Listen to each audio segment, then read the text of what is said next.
بسم اللہ الرحمن الرحیم۔ قرآن پاک میں ارشاد ہے، اے لوگو اپنے رب سے ڈرو جس نے تمہیں ایک جان سے پیدا کیا اور اسی میں اس کا جوڑا پیدا کیا اور ان دونوں سے کثرت سے مرد اور عورت پھیلا دیے۔ اللہ تعالیٰ نے تمام انسانوں کو ایک جان یعنی حضرت آدم علیہ السلام سے پیدا کیا اور ان کے وجود سے ان کا جوڑا یعنی حضرت حوا علیہ السلام کو پیدا کیا، پھر انہی دونوں حضرات سے زمین میں نسل در نسل کثرت سے مرد و عورت کا سلسلہ جاری کیا۔ قرآن مجید میں انسان کی ابتدا، تخلیق کے مراحل اور انسانی نفسیات پر بہت شاندار کلام موجود ہے، اور کیوں نہ ہو کہ انسان کو خدا نے بنایا اور بنانے والے سے زیادہ کون جان سکتا ہے۔ اس حقیقت کو اللہ تعالیٰ نے خود قرآن میں بیان فرمایا۔ ترجمہ: کیا جس نے پیدا کیا وہ نہیں جانتا؟ حالانکہ وہی ہر باریکی جاننے والا بڑا خبردار ہے۔ قرآن پاک میں انسان کا خدا کی بارگاہ میں مقام، اس کی خوبیاں، خامیاں، مثبت و منفی پہلو،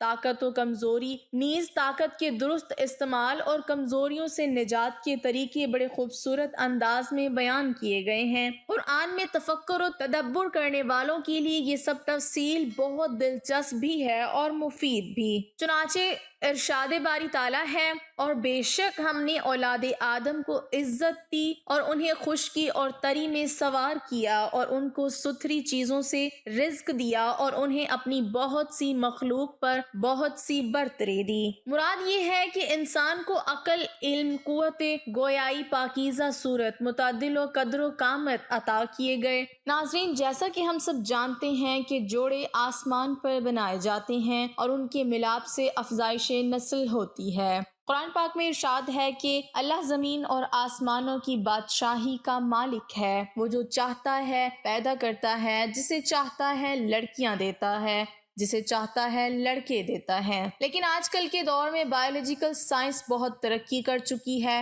اور سائنسدان بہت زیادہ تجربے کر رہے ہیں، جس میں وہ لڑکی کے ساتھ جانوروں کا ملاپ کر رہے ہیں اور اس ملاپ سے وہ ایک نئی مخلوق کی تخلیق کر رہے ہیں۔ اسلام اور سائنس کو متصادم قرار دینے والوں نے یہ یقین کر رکھا ہے کہ اسلام حقیقی رخ کی طرف اشارہ کرتا ہے اور انہیں کھل کر بیان کرتا ہے۔ یہ لوگ فضول مرض میں گرفتار ہیں، ان کی کوتاہی اور تنگ نظری اسلام کو سمجھنے نہیں دیتی۔ اللہ جسے چاہے بیٹیاں دے، جسے چاہے بیٹے دے۔ اس میں میڈیکل سائنس پر یقین رکھنے والے یہ نہیں مانتے کہ میڈیکل سائنس نے تو اس پر زیادہ تفصیل بیان کر رکھی ہے کہ اس پر کسی کو قدرت حاصل نہیں، بلکہ یہی نظریہ 1400 سال پہلے رسول اللہ صلی اللہ علیہ وسلم نے بھی کھل کر بیان کیا تھا۔ یہ واقعہ سائنسی تحقیق سے بہت پہلے کا ہے کہ جب بچوں کی پیدائش کو جانچنے کے لیے کوئی لیبارٹری موجود نہیں تھی۔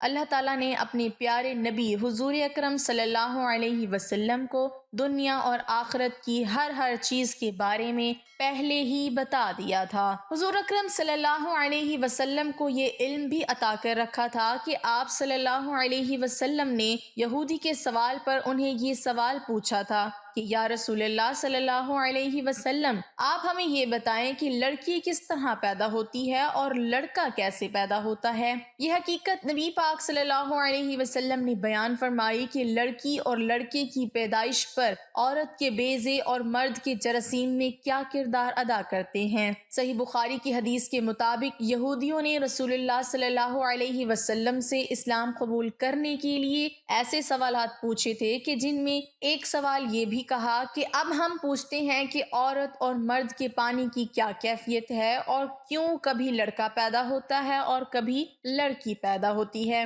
آپ صلی اللہ علیہ وسلم نے ارشاد فرمایا، سنو، مرد کا پانی گاڑھا اور سفید ہوتا ہے اور عورت کا پانی پتلا اور زردی مائل ہوتا ہے، جو بھی غالب آ جائے اس کے مطابق پیدائش ہوتی ہے۔ جب مرد کا پانی عورت کے پانی پر غالب آ جائے تو حکم الہی سے اولاد نرینہ پیدا ہوتی ہے، اور جب عورت کا پانی مرد پر غالب آ جائے تو حکم الہی سے لڑکی پیدا ہوتی ہے۔ یہ جواب سنتے ہی یہودیوں کے سردار نے اسلام قبول کر لیا تھا۔ حضرت عبداللہ بن سلام جو کہ اللہ کی رسول صلی اللہ علیہ وسلم کی بات سن کر کلمہ شہادت پکارتے تھے، انہوں نے عرض کیا کہ یہودی بہت بے وقوف لوگ ہیں، اگر انہیں میرا اسلام لانا پہلے سے معلوم ہو جائے گا تو وہ مجھے ملامت کریں گے۔ آپ صلی اللہ علیہ وسلم مجھ سے پہلے ذرا انہیں قائل کر لیجئے۔ اور اس کے بعد آپ صلی اللہ علیہ وسلم کے پاس جب یہودی آئے تو آپ صلی اللہ علیہ وسلم سے پوچھا کہ عبداللہ بن سلام تم میں سے کیسے شخص ہیں؟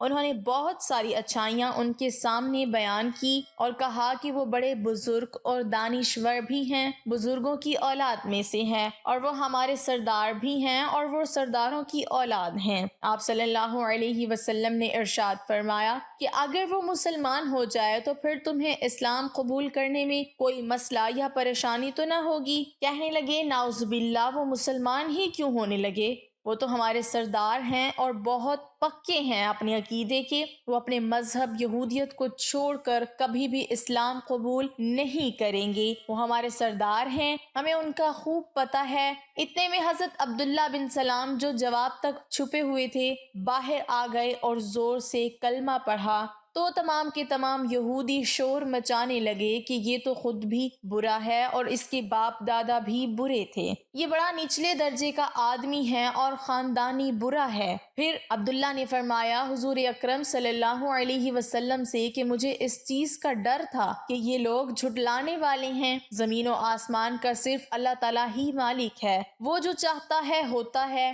اور وہ جو نہیں چاہتا نہیں ہوتا، جسے چاہے دے دے اور جسے چاہے نہ دے، جسے چاہے صرف لڑکیاں دے اور وہ جسے چاہے لڑکے ہی عطا فرماتا ہے جیسے ابراہیم خلیل اللہ، اور جسے چاہے لڑکے لڑکیاں سب کچھ دیتا ہے جیسے حضور اکرم صلی اللہ علیہ وسلم کو، اور جسے چاہے لولد رکھتا ہے جیسے حضرت یحییٰ اور حضرت عیسیٰ کو۔ بس یہ چار قسمیں ہیں، لڑکیوں والے، لڑکوں والے، دونوں والے اور دونوں سے خالی۔ وہ علیم ہے، ہر مستحق کو جانتا ہے، بس یہ مقام بھی اس فرمان الہی کا ہے جو حضرت عیسیٰ علیہ السلام کے بارے میں ہے، تاکہ ہم اسے لوگوں کے لیے نشان بنائیں، یعنی دلیل اور قدرت بنائیں، اور دکھا دی کہ ہم نے مخلوق کو چار طور پر پیدا کیا۔ حضرت آدم علیہ السلام صرف مٹی سے پیدا ہوئے، یعنی بغیر ماں باپ کے۔ حضرت حوا صرف مرد سے پیدا ہوئیں، باقی کل انسان مرد اور عورت دونوں سے، سوائے حضرت عیسیٰ کے وہ صرف عورت سے بغیر مرد کے پیدا کیے گئے۔ بس آپ کی پیدائش سے چاروں قسمیں پوری ہو گئیں۔ بس یہ مقام ماں باپ کے بارے میں تھا، اور وہ مقام اولاد کے بارے میں، اس کی بھی چار قسمیں ہیں اور اس کی بھی چار قسمیں ہیں۔ یہ ہے اس اللہ تعالیٰ کی علم و قدرت کی نشانی۔ ناظرین، ہم امید کرتے ہیں کہ آپ کو ہماری آج کی یہ ویڈیو ضرور پسند آئی ہوگی۔ اسی طرح کی مزید دلچسپ اور معلوماتی ویڈیوز دیکھنے کے لیے ہمارے چینل کو ضرور سبسکرائب کریں۔ اللہ تعالیٰ ہم سب کا حامی و ناصر ہو۔